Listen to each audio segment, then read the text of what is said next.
आज हम बता रहे हैं बहुपद। ठीक है, बहुपद क्लास 10 का चैप्टर नंबर 2 बहुपद। ठीक है, सबसे पहले हम जानेंगे बहुपद किसे कहते हैं। तो इसका परिभाषा होता है, लिखेंगे बहुपद।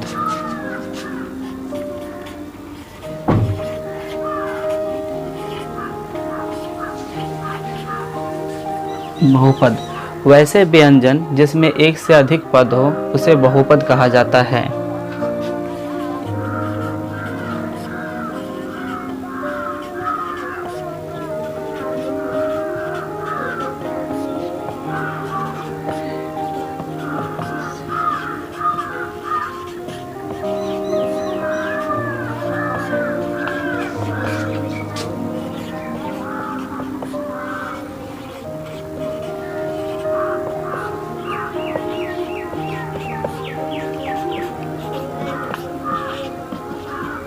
ठीक है, बहुपद का परिभाषा होता है वैसे व्यंजन जिसमें एक से अधिक पद हो उसे बहुपद कहा जाता है। जैसे एग्जाम्पल लेते हैं 4x² प्लस 9x प्लस 3। अब इसमें क्या है कि मेरा एक से अधिक पद है तो ये मेरा बहुपद हुआ। ठीक है, उसके बाद आता है बहुपद का घात। तो बहुपद का घात क्या होता है, जैसे मान लेते हैं ये मेरा बहुपद है तो जो सबसे ज़्यादा होता है वो बहुपद का घात कहलाता है। जैसे कि इसमें मेरा जैसे कि एक नेक्स्ट एग्जांपल लेते हैं। नेक्स्ट एग्जांपल 9x पे power Q plus 2x² plus 3y plus 2। ठीक है, अब इसमें सबसे ज़्यादा घात कितना है, सबसे ज़्यादा घात इसमें 3 है तो इसका जो घात होगा वो 3 कहलाएगा। ठीक है, उसके बाद अगला आता है रैखिक बहुपद। रैखिक बहुपद, इसका परिभाषा होता है वैसे बहुपद जिसका घात 1 हो उसे रैखिक बहुपद कहते हैं।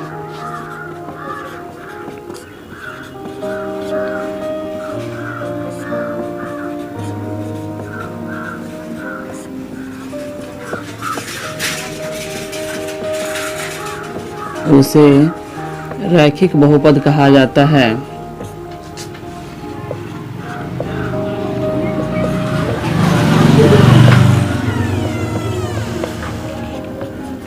रैखिक बहुपद कहा जाता है। जैसे कि 2x प्लस 9y प्लस 3 ये रैखिक बहुपद है। उसके बाद होता है द्विघात बहुपद। द्विघात बहुपद, ठीक है, इसका परिभाषा होता है वैसे बहुपद तो 2 हो जिसका घात 2 हो उसे द्विघात बहुपद कहा जाता है।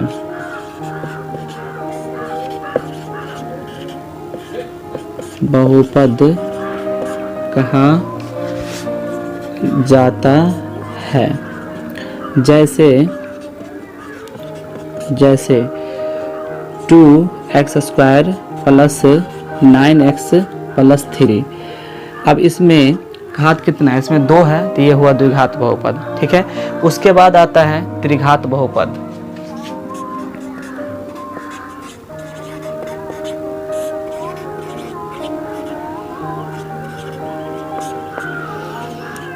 वैसे बहुपद जिसका घात 3 हो, जिसका घात 3 हो उसे त्रिघात बहुपद कहा जाता है।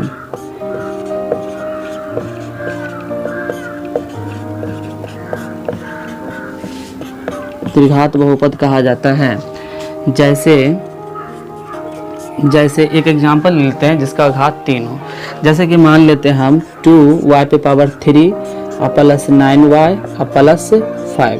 इसका घात 3 है तो ये त्रिघात बहुपद का। ठीक है, शून्य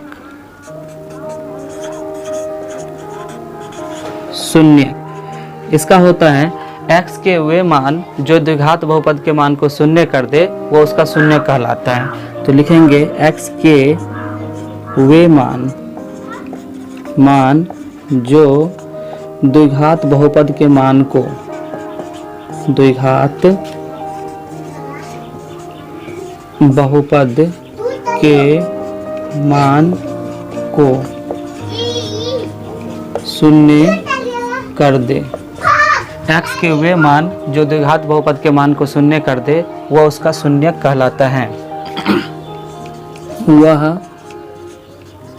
उसका शून्यक कहलाता है।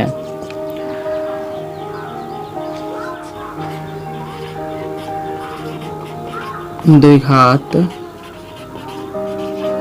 समीकरण के दो मूल हैं।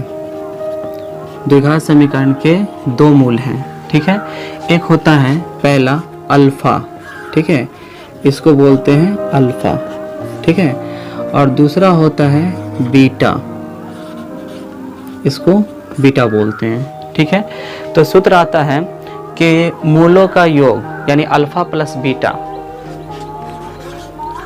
मूलों का योग तो मेरा दो मूल है, एक है अल्फा और एक है बीटा। तो ये हो गया अल्फा प्लस बीटा बराबर होता है माइनस बी बाई ए, ठीक है। और दूसरा होता है मूलों का गुणनफल, मूलों का गुणनफल। तो मेरा दो यही मूल है, अल्फा और बीटा है, तो इसका गुणनफल हो जाएगा अल्फा गुने बीटा बराबर हो जाता है सी बाय ए। मूलों का गुणनफल होता है सी बाय है भाज्य बराबर भाजक गुने भागफल प्लस शेष फल, ठीक है। इसको हम इंग्लिश मीडियम में लिखते हैं तो इसको पी एक्स बराबर भाजक है ना, इसको बोलते हैं जी एक्स, है ना, जी इंटू एक्स। इसको क्यू एक्स, इसको बोलते हैं आर इंटू एक्स, ठीक है।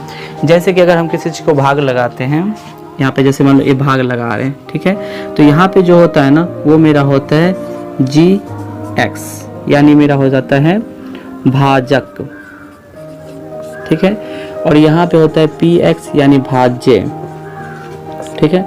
और यहाँ पे होता है क्यू एक्स यानी कि भागफल।